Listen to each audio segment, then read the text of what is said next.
నమస్కారం. ఈరోజు ప్రశ్న ఒకరు యూట్యూబ్లో ఉంచారు. ఏంటంటే 100% బ్రెయిన్ పనిచేయాలంటే ఏం చేయాలి అని, దానికి దారి ఏంటి అని. మనం అర్థం చేసుకోవాల్సిన విషయం ఏంటంటే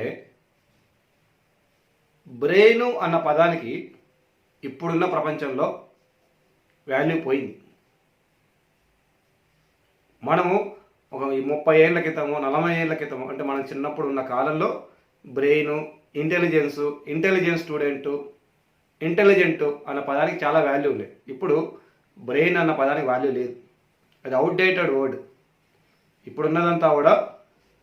ఇప్పుడున్న ప్రపంచం అంతా కూడా బుద్ధి అన్న పదం మీదనే నడుస్తుంది. కేవలం బుద్ధి. మరి ఈ బ్రెయిన్, బుద్ధి వీటికి అన్నిటికీ సంబంధం ఏంటి అని అర్థమైతే, ఆ బ్రెయిన్ ఎక్కువ శక్తివంతంగా పనిచేయాలంటే ఎలా చేయాలి, లేదా ఈ బుద్ధి అసలు ఒక ఉపయోగం ఏంటనే మనకు అర్థమవుతుంది. ఇక్కడ బ్రెయిన్ విషయం తీసుకుంటే అది మన బాడీలో ఒక పార్ట్. ఇక్కడ ఉన్న ఒక పార్ట్ అంటే మన తలలో ఉన్న ఒకనొక భౌతికమైన పదార్థం మాత్రమే, ఒక ఫిజికల్ ఎంటిటీ. అది దాన్ని ఆపరేట్ చేసేవారు ఎవరు? మైండ్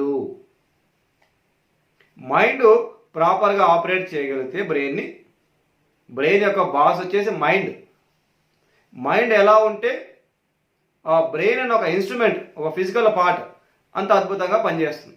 మైండ్ అద్భుతంగా ఉంటే బ్రెయిన్ అద్భుతంగా ఉంటుంది. మైండ్ శాంతంగా ఉంటే బ్రెయిన్ శాంతంగా ఉంటుంది.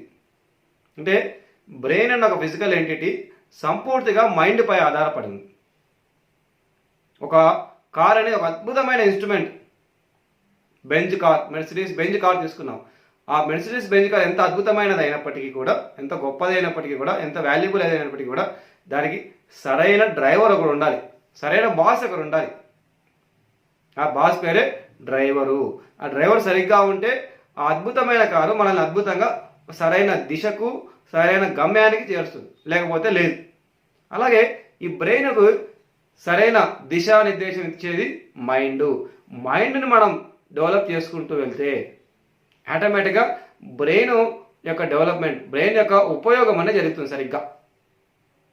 మైండ్ ఎలా డెవలప్ చేసుకోవాలో మనకు అందరికీ తెలుసు. సైకలాజికల్ డెవలప్మెంట్ అంటే ఏంటి, మానసిక పరిపక్వత అంటే ఏంటి, మానసిక వికాసం అంటే ఏంటి అనేది మనకు అందరికీ తెలుసు. సో బ్రెయిన్ డైరెక్ట్గా టార్గెట్ చేయకుండా మానసిక వికాసంపై మనం టార్గెట్ చేసుకుంటూ వెళ్ళాలి.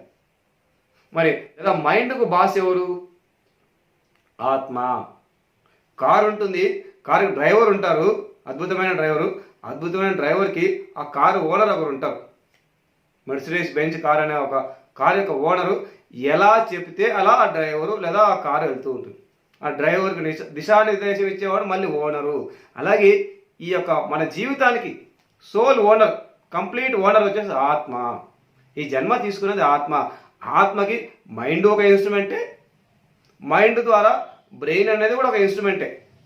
ఆత్మ ఎలా నిర్దేశిస్తూ వెళ్తే ఆ మైండ్ అలా పనిచేస్తూ వెళ్తుంది. ఆత్మ ఎంతగా స్థితి పెరుగుతూ పోతూ ఉంటే, ఆత్మస్థితి పెరుగుతూ పోతుంటే మనసు అంతగా కంట్రోల్లో ఉంటూ, బ్రెయిన్ కంట్రోల్లో ఉంటూ ప్రాపర్గా పనిచేయడం మొదలు పెడుతుంది. కాబట్టి మై డియర్ ఫ్రెండ్స్, బ్రెయిన్ యొక్క బాస్ మైండ్ యొక్క బాస్ ఆత్మ. ఆ విషయాన్ని అర్థం చేసుకుందాం. ఆత్మస్థితిని పెంచుకుంటూ వెళ్దాం, ధ్యానం ఎక్కువగా చేసుకుంటూ వెళ్దాం, సైకలాజికల్ బ్యాలెన్స్ పెంచుకుంటూ వెళ్దాం, ఆత్మ జ్ఞానాన్ని పెంచుకుంటూ వెళ్దాం. తద్వారా ఆటోమేటిక్గా సహజ సిద్ధంగా మన బ్రెయిన్ అన్నది లేదా మన మైండ్ అన్నది అద్భుతంగా పనిచేయడం మొదలు పెడుతుంది. సపరేట్గా వాటి గురించి ఆలోచించే పని లేదు. ఆత్మస్థితి గురించి, ఆత్మగతి గురించి, ఆత్మశక్తి గురించి, ఆత్మ జ్ఞానాన్ని గురించి ఆలోచిస్తూ అవి పెంచుకుంటూ వెళ్తే మిగిలినవన్నీ వెనకాలే వాటికి అవే రావడం మొదలు పెడతాయి. ఆ విషయాన్ని అర్థం చేసుకుందాం, శక్తివంతంగా జీవిద్దాం, ఆత్మశక్తితో జీవిద్దాం, ఆత్మ జ్ఞానంతో జీవిద్దాం, కేవలం బ్రెయిన్తో కాకుండా. Thank you very much. ప్రకృతి.